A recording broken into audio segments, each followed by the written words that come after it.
তার যেই কাজের প্রতি ঝোঁক বেশি আর ভালোবাসা বেশি, সে হয়তোবা সবখানেই সেই কাজটা নিয়েই আইডিয়া খুঁজতে থাকে এবং কাজের নতুনত্ব খুঁজতে থাকে। আর আমার ক্ষেত্রেও এটার ব্যতিক্রম নয়। আমি যেহেতু পেইন্টিং করতে পছন্দ করি, তাই হয়তোবা আপনাদের সাথে নতুন নতুন কী ধরনের পেইন্টিং শেয়ার করা যায় বা নতুন কী ধরনের পেইন্টিং নিয়ে কাজ করা যায়, সেটা নিয়েই ভাবতে থাকি। আজকে বাড়ির পাশের রেল লাইনে হাঁটতে গিয়েছিলাম। সেখানে গিয়ে খুব সুন্দর সুন্দর কিছু পাথর চোখে পড়ল।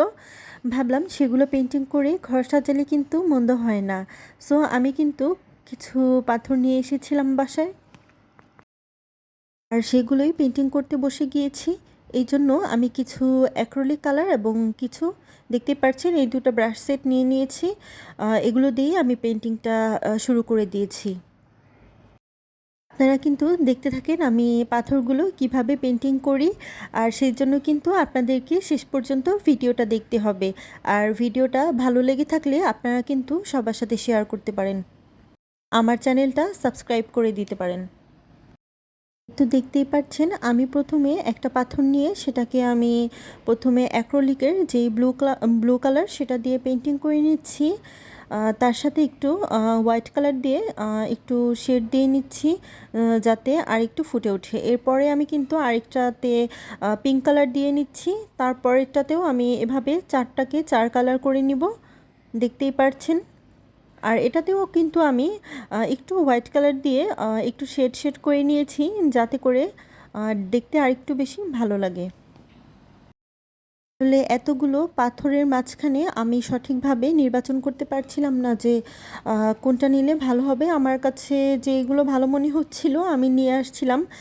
যেহেতু আমি প্রথম পাথরে পেন্টিং করছি, আমার কোনো আইডিয়া নেই। তবে আমি কিন্তু অনেক ভিডিও দেখেছি যেখানে অনেকেই খুব সুন্দরভাবে পাথরে পেন্টিং করে এবং দেখতে কিন্তু চমৎকার লাগে।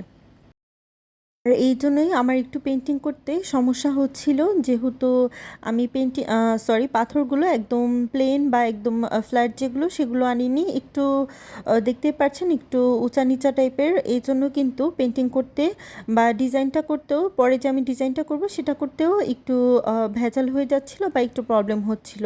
তবে লাস্ট পর্যন্ত খারাপ হয়নি, আশা করছি আপনাদের ভালোই লাগবে। এই তো দেখতেই পাচ্ছেন আমি কিন্তু চারটা পাথরকে চার কালার করে নিয়েছি। এভাবেও কিন্তু দেখতে অনেক চমৎকার লাগছে। এভাবে ছোট বড় অনেকগুলো পাথর একসাথে এক কালার করে পেন্টিং করে কিন্তু ঘরের এক কোণে রেখে দিলেও কিন্তু খুবই সুন্দর লাগবে, আর এগুলো কিন্তু হোম ডেকোরের জন্য একদম ইউনিক হয়ে যাবে। আমি কিন্তু এক কালার করার পরে সিম্পলভাবে কিছু ডিজাইন করার ট্রাই করেছি, যেমন এই ব্লু কালারটাতে আমি একটু স্কাই থিম এবং কিছু পাখি দিয়ে নিয়েছি। এরপরে একটা গাছকে নিয়েছি। এভাবে করেই আমি আমার মন মতো করে ডিজাইনগুলো ছোট ছোটোভাবে খুব সিম্পলভাবে ডিজাইনগুলো করে নিয়েছি, যেহেতু পাথর খুব ছোট একটা জিনিস আর এটাতে পেন্টিং করতেও মোটামুটি প্রবলেম হয়। আপনারা প্রথমেই দেখতে পেরেছেন ছোট ছোট জিনিসগুলোতে আসলে একটু ধরে পেন্টিং করতে একটু সমস্যা হয়, হাতে অনেক বেশি লেগে যায়। আপনারা কিন্তু প্রথমে খেয়াল করেছেন যখন আমি এরকম এক কালারভাবে পেন্টিং করে নিচ্ছিলাম, তখন কিন্তু আমার হাতে অনেক কালার লেগে যাচ্ছিল।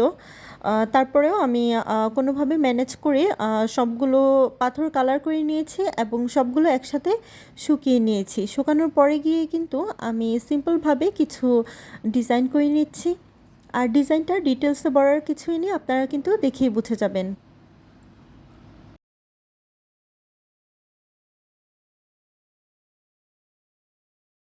আর পেন্টিং করতে যেহেতু আমার খুবই ভালো লাগে, যেন পেন্টিং করলে মেন্টালি স্যাটিসফ্যাকশন মিলে, এই জন্য কিন্তু আমি প্রতিদিনই কিছু না কিছু পেন্টিং করি। আর একদিন পেন্টিং না করলেই মনে হয় যেন কেমন লাগছে, কি যেন করি নাই এরকম মনে হয়। আবার অনেক সময় কিন্তু আমার সময় না কাটলে, মন খারাপ থাকলেও কিন্তু আমি কিছু না কিছু নতুনভাবে আইডিয়া বের করে সেটা পেন্টিং করতে বসে যাই। আর এগুলো কিন্তু আমি আমার ঘরেই সাজিয়ে রাখি। আর কেউ যখন এসে দেখে এবং বলে যে এটা তো খুব কিউট হয়েছে বা দেখতে খুব ইউনিক লাগছে, খুবই সুন্দর হয়েছে, তখন কিন্তু একদম খুশিতে মনটা ভরে যায় এবং মনে হয় যে না, কিছুটা হলেও কিছু একটা তো করতে পারি, যেটা হয়তোবা মানুষের কাছে গ্রহণযোগ্য বা মানুষের কাছে পছন্দনীয়। আর ভালো লাগার কাজটা যখন পেশায় পরিণত হয়ে যায় বা যেটা আপনার করতে খুব ভালো লাগে, যেটা নিয়ে সময় কাটাতে আপনার অনেক ভালো লাগে, সেটা যখন আপনার একটা জীবনের অংশ বা আপনার পেশা, তখন কিন্তু আর কোনো কথাই থাকে না। তখন মনে হয় যে কাজ করতে আরও বেশি ভালো লাগে, সময়টাও অনেক বেশি ভালো যায়। আপনারা কিন্তু আমার ফেসবুক পেজ রং ছায়াতে ভিজিট করতে পারেন। আমি আমার এই ভিডিওর ডেসক্রিপশন বক্সে আমার পেজে লিংক দিয়ে দিব। আর তাছাড়া আপনারা যদি হ্যান্ড পেইন্টেড কোনো আইটেম অথবা পোশাক অর্ডার করতে চান, তাহলে কিন্তু আমার পেজে গিয়ে ইনবক্স করতে পারেন। আমার পাথরগুলো পেন্টিং করা ও ডিজাইন করা একদম কমপ্লিট হয়ে গিয়েছে। এগুলো খুব ভালোভাবে শুকিয়ে যাওয়ার পরে কিন্তু আমি বার্নিশ স্প্রে ব্যবহার করে নেব।